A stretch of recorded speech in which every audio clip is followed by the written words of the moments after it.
नमस्कार साथियों, स्वागत है आपका एक बार कॉफ़ी विद कुमार पर। आप लोग ये जानना ज़रूर चाहेंगे कि मैं इतने दिनों से कहाँ था, तो उसके लिए मैं कभी एक वीडियो बनाकर डाल दूँगा। तो आज मैं अपनी एक नई यात्रा शुरू कर रहा हूँ। आज मैं गांधी की जन्मभूमि पर हूँ।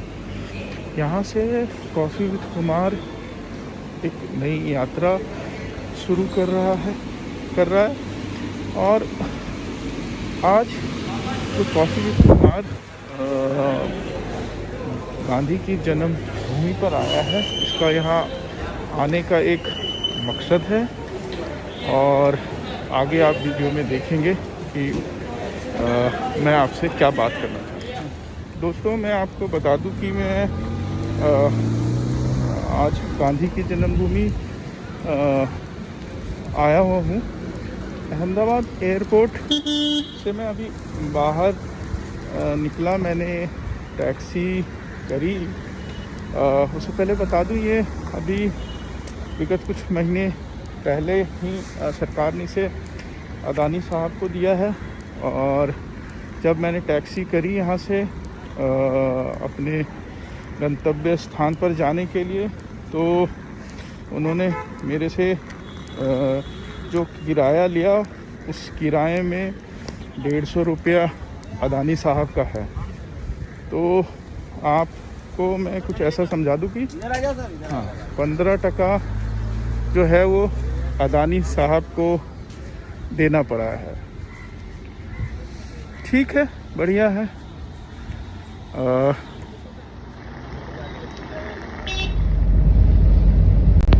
ये जो पहले क्या एयरपोर्ट अथॉरिटी चलाती थी क्या यहाँ पे? हाँ।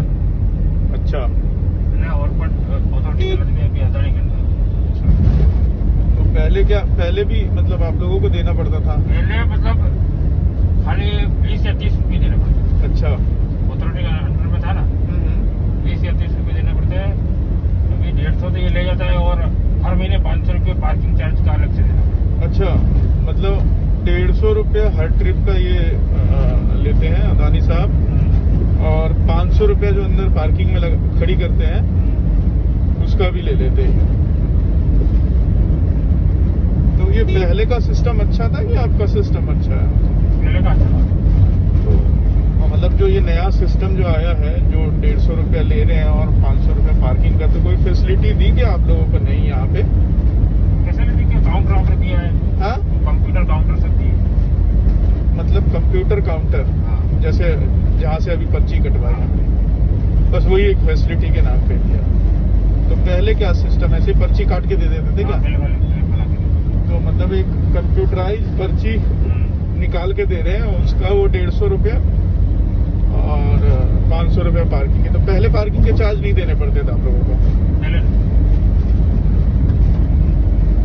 तो पहले खुश थे कि अब खुश हैं? पहले खुश थे कि अब खुश हैं? पहले खुश थे ना। तो ये जो बढ़ाया है, जो 150 रुपया, तो ये तो क्या मतलब, तो किराया भी बढ़ा दिया होगा? तो मतलब ये जो है जनता जनार्दन से ही पैसे ले रहे हैं, मतलब आपसे नहीं लेते। मतलब आपका हिस्सा, मतलब सबका आ गया। हाँ, सबका आ गया ना। हाँ, आपका आ गया।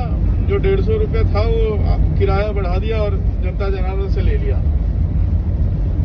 तो ये भी एक तरह से लूट ही समझ लो है, क्या बोलते हैं? तो ये जैसे अभी जो पीछे जो कोरोना वगैरह आया था, आप लोग जो टैक्सी चलाते हो, तो मतलब क्या मुसीबत आई थी आप लोगों को? मतलब क्या करते थे फिर उस दरमियान आप? कुछ नहीं, बैठे रहते थे। तो कैसे घर परिवार कैसे चलाया था इस दरमियान? कैसे भी चलाना था, पड़ा सर, इधर से उधर करके चलाना था। अच्छा, तो कमाई का कोई साधन नहीं था?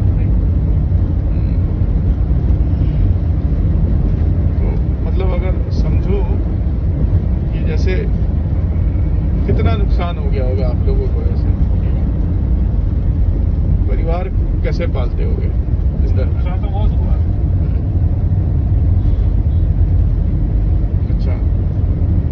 परिवार कैसे, मतलब कमाई का कोई जरिया ही नहीं था, तो परिवार कैसे पाल रहे थे? जमा पूंजी थी, नहीं तो उधर से उधार ला के कर कैसे भी घर चला। तो वो कैसे, जो उधार वगैरह लिया था वो सब अब चुकता हो गया क्या? नहीं अभी कहाँ से होगा। मतलब अब कमा करके अब चुकता कर रहे हैं, नहीं? तो यहाँ सरकार ने जो है, मतलब कोई यहाँ मदद नहीं करी क्या? सरकार ने तो क्या करे, जो वो कार्ड थे उनको दिया, बाकी दूसरे वालों को नहीं दिया।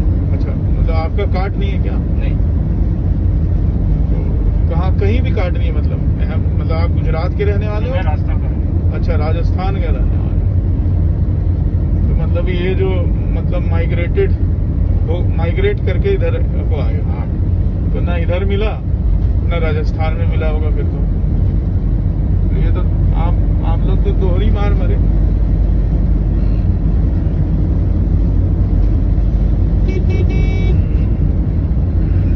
तो मतलब अभी भी जो कमा रहे हो उससे आप, जो कोरोना काल में जो आपने जो कर्ज लेकर अपने परिवार को चलाया, पालन पोषण करा, उसका कर्जा ही उतार रहे हो एक तरह से, नहीं? तो आपके बच्चे वगैरह यही है कि कैसे? यही है। अच्छा, यही पढ़ते लिखते हैं? हाँ। कितने साल हो गए? मेरे को तो यहाँ सर 22 साल हो गए। 22 साल हो गए, फिर भी इन्होंने कार्ड वार्ड नहीं बनाया क्या? मैं वो कार्ड बनाया ही नहीं हमारा। वो राजस्थान से लिखवा के लेके आओ, फिर नहीं। अच्छा, तो लिखवा के लाए नहीं क्या राजस्थान से? नहीं। तो लोकल जो एमएलए पार्षद जो मदद करते थे, जो दिखाते था टीवी में कि जी ये खोला हो वो खोला हो, जैसे दिल्ली वगैरह में तो था ना कि दिल्ली में तो बहुत फैसिलिटी थी। दिल्ली में हर एक ड्राइवर को पैसे भी मिले, ये भी मिला, वो भी मिला, लाइट बिल भी माफ हुए। यहाँ पे तो बोलते लाइट बिल माफ हो गया, उसकी जगह डबल आया। दिल्ली वाले को तो बहुत फैसिलिटी। तो ये तो जैसे मैं देख रहा हूँ कि ये मतलब यहाँ तो सरकार जो है बीजेपी की, तो 15-20 साल हो गए सरकार में रहते हुए। तो क्या मतलब, क्या देखा, क्या मतलब, क्या कितने फायदा पहुंचे आप? फायदा क्या है, सब महंगाई हुई है क्या? महंगाई कोई सुनवाई नहीं आप लोग? किसी की कोई सुनते नहीं। किसान लोग बैठे अभी सुन रहे हैं, अभी तक कितने साल पर होने हैं। इधर भी बैठे क्या कहीं किसान? नहीं, इधर नहीं, दिल्ली में तो बैठे हैं। हाँ, दिल्ली में तो कोई सुनवाई नहीं हो रही, अपने कहाँ सुनवाई हो? वो तो मैं रोज किसान को जहाँ पे बैठे हैं ना गाजीपुर बॉर्डर में, मैं रोज क्रॉस करता हूँ, देखता हूँ, वो तो है। उनकी नहीं सुनवाई हो रही थी अपनी बात। अच्छा, जब किसानों की सुनवाई नहीं हो रही तो आपकी सुनवाई? मोदी राज है, वो खुद की चलाता है। अच्छा, मोदी राज में मोदी की खुद की चलती है। समस्याएं गंभीर है मतलब आपके हिसाब से?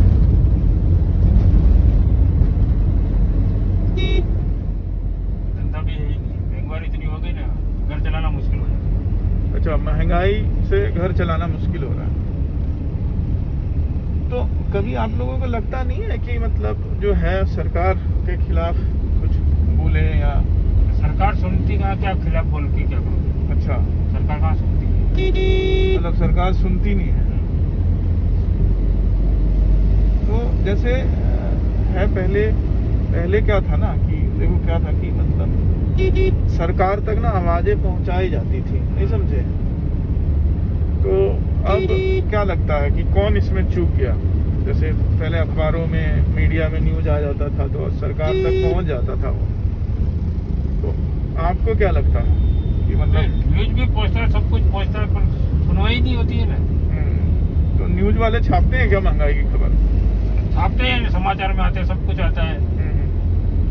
अभी ये बरसात के हिसाब से ये सौराष्ट्र साइड में जूनागढ़ इधर बहुत नुकसान हुआ, वो भी समाचार में आया। कहाँ भरपाई होगी? कौन समाचार पत्र छापता? देखो हम तो बाकी दूसरे देखते हैं, उसमें तो खबर आती नहीं है, जैसे जो चैनल वगैरह है ना उसमें आती नहीं है। तो यहाँ पे कौन छापता है, मतलब कौन सा अखबार छापता है? संदेश है, गुजरात न्यूज है। अच्छा, संदेश और गुजरात में, बाकी जो बड़े बड़े हैं वो नहीं छापते हैं? मतलब जो छोटे छोटे चैनल है और जो समाचार पत्र है जो वही चलाते हैं, नहीं?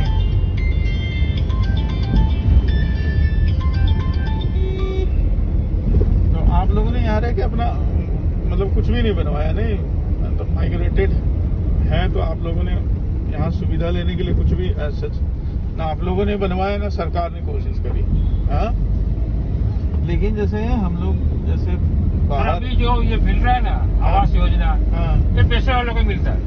अच्छा, आवास योजना जो प्रधानमंत्री हाँ। आवास योजना जो पैसा है हाँ, उसी को मिल रहा है। उनकी कास्ट नीचे तो उनको मिलता है। अच्छा। भले उनको नौकरी हो कुछ भी हो पैसे हो तो भी उनको मिलता है। अच्छा, मतलब उसके जात के हों। हाँ, नीचे मतलब शेड्यूल कास्ट के वो ऐसे हो उनको मिलता है। हाँ, और उसमें भी मतलब पैसे वाले होने चाहिए। मतलब ये वही हो गया ना कि मतलब जान पहचान है तो मिल रहा है। हाँ? तो एक चीज जो है, जैसे हम लोग तो बाहर जो रहते हैं ना, हाँ जी। जो कभी गुजरात आए नहीं, उनको तो बताया जाता है कि गुजरात में तो मोदी जी ने बहुत तरक्की करवाई थी। हाँ, मतलब विकास हुआ पर जनता का कुछ नहीं हुआ। अच्छा, मतलब जो विकास हुआ वो केवल उद्योगपतियों का विकास हुआ, हाँ। आम जनता के लिए कुछ नहीं। वैसे ही रहा। तो जैसे अब जो है जैसे वैक्सीनेशन वगैरह का आपने वैक्सीनेशन लगा ली अपने? हाँ? आपने वैक्सीनेशन? हाँ, वैक्सीनेशन फ्री में। वैक्सीनेशन फ्री में।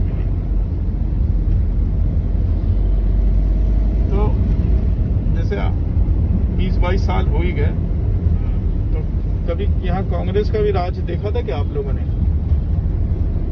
मेरे को आने के बाद तो मोदी का ही राज। अच्छा, आपके आने के बाद मोदी राज था। आजकल एक और इधर आई हुई है अरविंद केजरीवाल की पार्टी आप। हाँ, वो तो बहुत मस्त पार्टी। मस्त पार्टी है। अच्छा, और दिल्ली में कैसा कैसा सबको सुविधा मिली।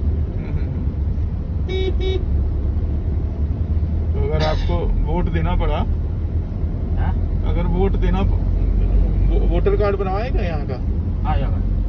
मतलब अगर वोट देना पड़ा तो उसी की पार्टी को दे दोगे,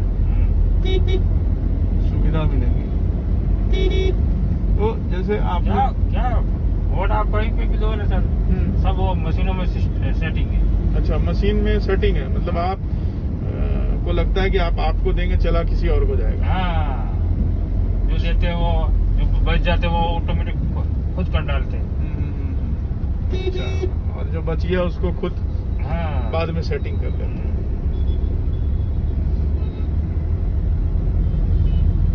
मतलब रोज समस्याओं से आप लोगों को जूझना पड़ता है, नहीं?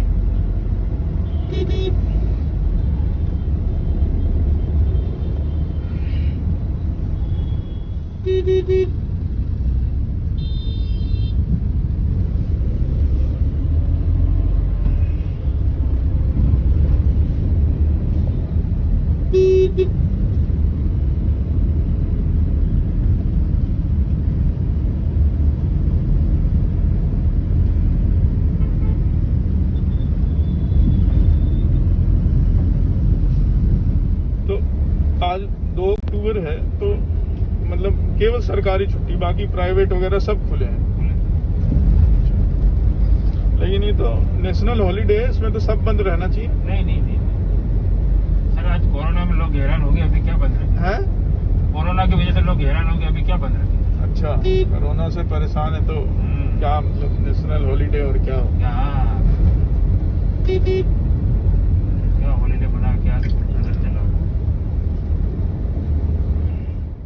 जैसा कि मैंने आपको वीडियो के शुरू में कहा था कि मैं सत्य की खोज में कॉफ़ी विद कुमार आज गांधी की जन्मभूमि गुजरात पर आया हुआ है, और यहाँ वो कुछ लोगों से मिलकर यहाँ की वास्तविकता को जनता के सामने रखने की कोशिश करेगा। क्योंकि जो व्हाट्सएप यूनिवर्सिटी बोल लीजिए या विभिन्न माध्यम से ये पता लगता है कि वहाँ पे जो है विगत 20 साल में जो है अप्रत्याशित विकास का काम सरकार के द्वारा किया गया है।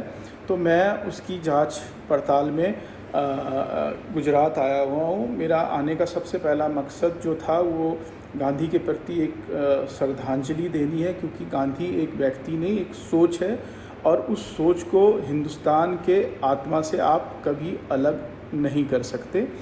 और मैं अपने अगले वीडियो में बताऊंगा कि कैसे मतलब गांधी को हिंदुस्तान से अलग करने की कोशिश की जा रही है। लेकिन फ़िलहाल मैं बात करूंगा कि जो मैं आज इन भाई से मिला, इनका नाम और चेहरा मैंने गुप्त रखा है सुरक्षा कारणों से, कि उनकी बातों से कॉफ़ी विद कुमार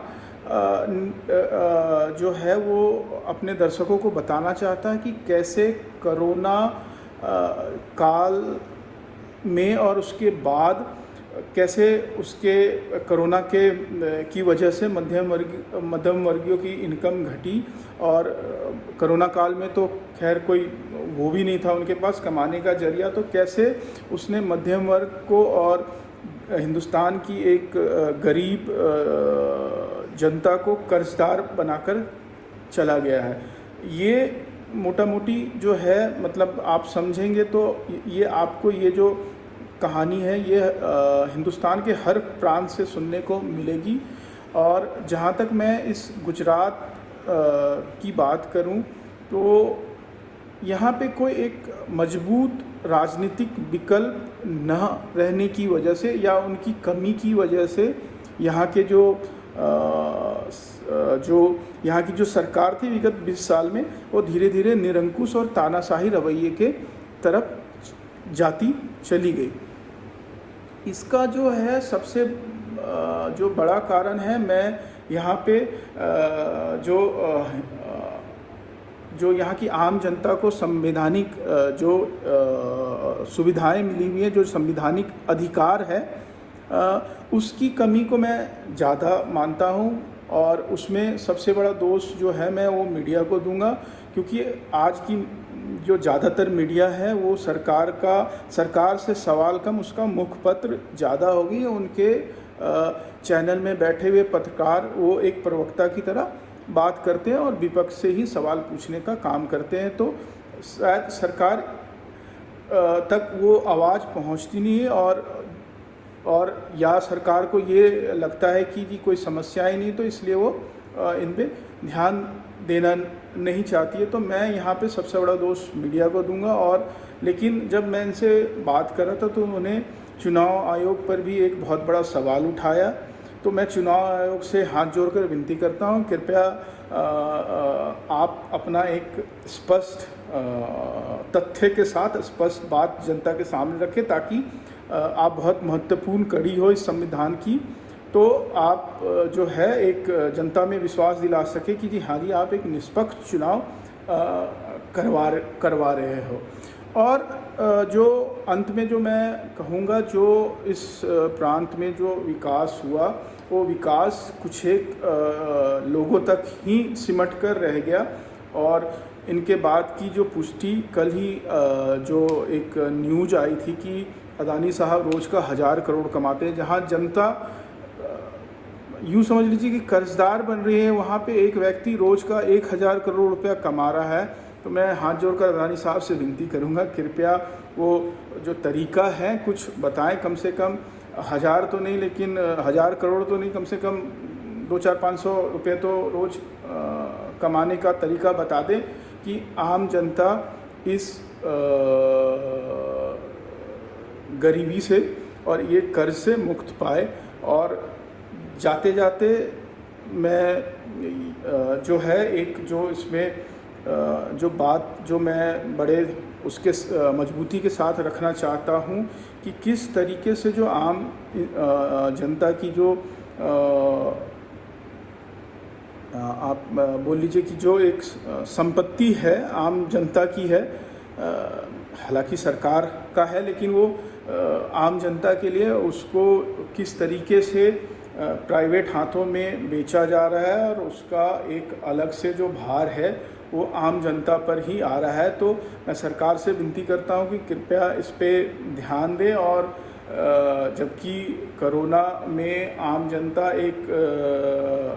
जनता को दोहरी मार पड़ी है, तो सरकार कम से कम थोड़ी राहत पहुंचाने का काम करे। तो इसके साथ मैं ये आज का वीडियो यही समाप्त करता हूँ। मेरे साथ जुड़िए और मेरे अगले वीडियो पे को ज़रूर देखिएगा। उस पर मैं कुछ चौंकाने वाले तथ्य और एक बहुत ही कड़वी सच आपके सामने इस प्रांत के बारे में रखने वाला चाहूँगा। धन्यवाद, नमस्कार, शुभ रात्रि।